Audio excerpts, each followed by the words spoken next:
ಸಮಸ್ತ ನಾಡಿನ ಜನತೆಗೆ ಶ್ರೀ ಅತಿಥಿ ದೇವಿ ಹಾಗೂ ನನ್ನ ತಾಯಿ ಜಗನ್ಮಾತೆ ಸ್ವರೂಪಿಣಿಯಾಗಿರ್ತಕ್ಕಂಥ ರೇಣುಕಾ ಯಲ್ಲಮ್ಮ ಹಾಗೂ ಮಲೈ ಮಹದೇಶ್ವರ ಸ್ವಾಮಿ ನಿಮ್ಮ ಜೀವನದಲ್ಲಿ ಸುಖ, ಶಾಂತಿ, ನೆಮ್ಮದಿ, ಆರೋಗ್ಯ, ಭಾಗ್ಯ ಎಲ್ಲವನ್ನು ಕೊಟ್ಟು ಕಾಪಾಡಲಿ.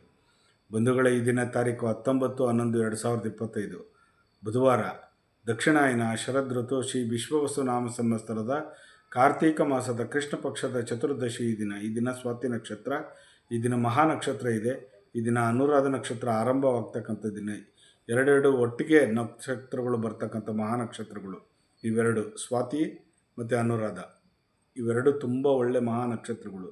ಶುಭಕಾಲ ಬಂದು 9ರಿಂದ 10:30ವರೆಗೂ, ಸಂಜೆ ಅಂದರೆ ಮಧ್ಯಾಹ್ನ 1:30ರಿಂದ 3 ಗಂಟೆವರೆಗೂ ತುಂಬ ಒಳ್ಳೆ ಕಾಲ ಇದೆ. ಈ ಕಾಲದಲ್ಲಿ ನೀವು ಒಳ್ಳೊಳ್ಳೆ ಕೆಲಸಗಳನ್ನು ಮಾಡ್ಕೊಂಬಿಡಿ. ಬಂಧುಗಳೇ, ಈ ದಿನ ಮೊದಲಿಗೆ 12 ರಾಶಿ ಕಡೆ ಗಮನ ಕೊಡೋಣ. ಮೊದಲಿಗೆ ಆದಿತ್ಯಾದಿ ನವಗ್ರಹಗಳನ್ನು ಮನಸ್ಸಿನಲ್ಲಿ ಪ್ರಾರ್ಥನೆ ಮಾಡೋಣ.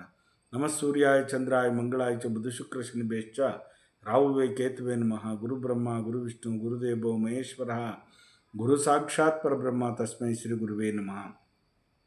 ಗುರುವೇ ಸರ್ವಲೋಕಾನಾಂ ವಿಶೇಷ ಭೌರೋಗಿಣಾಂ ನಿಧಯೇ ಸರ್ವವಿದ್ಯಾನಾಂ ಶ್ರೀ ದಕ್ಷಿಣಾಮೂರ್ತಯೇ ನಮೋ ನಮಃ.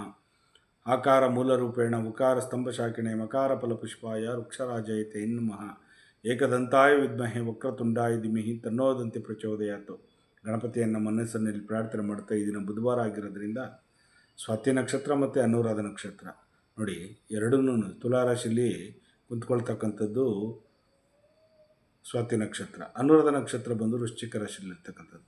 ವೃಶ್ಚಿಕ ರಾಶಿಯಿಂದ ತುಲಾರಾಶಿಗೆ, ತುಲಾರಾಶಿಯಿಂದ ವೃಶ್ಚಿಕ ರಾಶಿಗೆ ಇವೆರಡು ನಕ್ಷತ್ರಗಳು ಒಂದೇ ಒಟ್ಟಿಗೆ ಸೇರ್ತಕ್ಕಂಥದ್ದು. ಯಾಕಂದರೆ ಒಂದು ರಾಶಿಗೆ 3 ನಕ್ಷತ್ರಗಳು ಆಗ್ತಕ್ಕಂಥದ್ದಕ್ಕೆ ಅದಕ್ಕೆ ಅನುಕೂಲಕರವಾಗಿರ್ತಕ್ಕಂಥ ವಾತಾವರಣಗಳಾಗ್ತಕ್ಕಂಥದ್ದು. ತುಂಬ ಚೆನ್ನಾಗಿರ್ತೀರ ನೋಡಿ.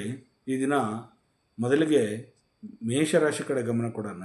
ಮೇಷರಾಶಿಯವರಿಗೆ ಸ್ವಲ್ಪ ಆಯಾಸ ಆಗ್ತಕ್ಕಂಥದ್ದು, ದುಃಖವಾಗ್ತಕ್ಕಂಥದ್ದು, ಒಂದು ಸ್ವಲ್ಪ ಟೈರ್ಡ್ನೆಸ್ ಆಗ್ತಕ್ಕಂಥದ್ದು, ತುಂಬ ಆರೋಗ್ಯದ ಕಡೆ ಸ್ವಲ್ಪ ಗಮನ ಕೊಡಿ. ಇನ್ನು ವೃಷಭ ರಾಶಿಯವರಿಗೆ ಬೇರೆಯವ್ರಿಗೆ ಹೆಲ್ಪಿಂಗ್ ನೇಚರ್ ಮಾಡ್ತೀರಿ, ಇದನ್ನು ಸಹಾಯ ವಸ್ತುವನ್ನು ಮಾಡ್ತೀರಿ, ಬೇರೆಯವ್ರಿಗೂ ಹೆಲ್ಪಿಂಗ್ ಮಾಡ್ತೀರಿ, ಆ ರೀತಿ ಇರ್ತಕ್ಕಂಥದ್ದು. ಮಿಥುನ ರಾಶಿಯವರಿಗೆ ಈ ದಿನ ಆಡಂಬರದ ಜೀವನ ಮಾಡ್ತೀರಿ. ಈ ದಿನ ಎಲ್ಲೆಲ್ಲಿ ಇರ್ತಕ್ಕಂಥ ಖರ್ಚುಗಳು ವೆಚ್ಚಗಳು ಜಾಸ್ತಿ ಮಾಡ್ತೀರಿ. ಈ ದಿನ ನೋಡ್ಕೊಳ್ಳಿ ಸ್ವಲ್ಪ ಹುಷಾರಾಗಿ. ಕಟಕ ರಾಶಿಯವ್ರಿಗಂತೂ ಸಲಹೆ ಸೂಚನೆ ಕೊಡ್ತೀರಿ, ಬೇರೆಯವ್ರಿಗೆ ನೀವು ಹೆಲ್ಪಿಂಗ್ ನೇಚರ್ ಮಾಡ್ತೀರಿ, ಈ ರೀತಿ ಇರಬೇಕು ಅಂತೇಳಿ. ಇನ್ನು ಸಿಂಹರಾಶಿಯವ್ರಿಗೆ ದಯೆ ವಾತ್ಸಲ್ಯ ಕೂಡಿರ್ತಕ್ಕಂಥದ್ದು, ಕರುಣೆ ಇರ್ತಕ್ಕಂಥ ದಿನ ಅಂತಲೇ ಹೇಳ್ಬೋದು ಈ ದಿನ. ಕನ್ಯಾ ರಾಶಿಯವ್ರಿಗಂತೂ ಉಲ್ಲಾಸದಾಯಕವಾಗಿರ್ತಕ್ಕಂಥ ದಿನ. ಈ ದಿನ ಲವಲವಿಕೆಯಾಗಿರ್ತೀರಿ. ಇನ್ನು ತುಲಾ ರಾಶಿಯವರಿಗೆ ಸಹಾಯಹಸ್ತವನ್ನು ಮಾಡಿದಿರಿ, ಬೇರೆಯವ್ರಿಗೆ ಹೆಲ್ಪಿಂಗ್ ನೇಚರ್ ಮಾಡ್ತೀರಿ, ಅವರಿಂದ ನೀವು ಖುಷಿಯಾಗಿರ್ತೀರಿ, ನಿಮ್ಮಿಂದ ಅವರು ಖುಷಿಯಾಗಿರ್ತಾರೆ. ಇನ್ನು ವೃಶ್ಚಿಕ ರಾಶಿಯವ್ರಿಗದು ಲಾಭದ ದಿನ ಅಂತಲೇ ಹೇಳ್ಬೋದು. ಲವಲವಿಕೆಯಾಗಿ ಖುಷಿಯಾಗಿರ್ತೀರಿ, ಸ್ವಲ್ಪ ಟಯರ್ಡ್ನೆಸ್ ಬರ್ತಕ್ಕಂಥದ್ದು. ಧನುಷ್ ರಾಶಿಯವರಿಗೆ ಕೀರ್ತಿ, ಯಶಸ್ಸು, ಲಾಭ ತರ್ತಕ್ಕಂಥ ದಿನ. ಈ ದಿನ ತುಂಬ ಖುಷಿಯಾಗಿರ್ತೀರಿ. ಮಕರ ರಾಶಿಯವರಿಗೆ ರಕ್ಷಣೆ ಆಗ್ತಕ್ಕಂಥ ದಿನ ಅಂತಲೇ ಹೇಳ್ಬೋದು ಈ ದಿನ. ಬೇರೆಯವ್ರಿಗೆ ಹೆಲ್ಪಿಂಗ್ ನೇಚರ್ ಮಾಡಿ ಖುಷಿಯಾಗಿರ್ತೀರಿ. ಇನ್ನು ಕುಂಭರಾಶಿಯವರಿಗೆ ಧೈರ್ಯ ಸಾಹಸದಿಂದ ಕೂಡಿರ್ತೀರಿ. ಈ ದಿನ ತುಂಬ ಚೆನ್ನಾಗಿರ್ತೀರ. ಇನ್ನು ಮೀನರಾಶಿಯವ್ರಿಗಂತೂ ಹೊಸ ಸ್ನೇಹಿತರುಗಳು ಪರಿಚಯ ಆಗ್ತಕ್ಕಂಥದ್ದು, ನಿಮಗೆ ಹೊಸ ಫ್ರೆಂಡ್ಸ್ಗಳು ಸಿಗ್ತಕ್ಕಂಥದ್ದು, ಅವ್ರ ಜೊತೆ ನೀವು ಹಂಚ್ಕೊಳ್ತಕ್ಕಂಥದ್ದು, ಈ ಥರ ಎಲ್ಲ ಇರುತ್ತೆ. ಈ ದಿನ ತುಂಬ ಚೆನ್ನಾಗಿದೆ ನಿಮಗೆ. ಹೀಗೆ 12 ರಾಶಿಗಳಿಗೆ ಫಲಾಫಲಗಳುಂಟು.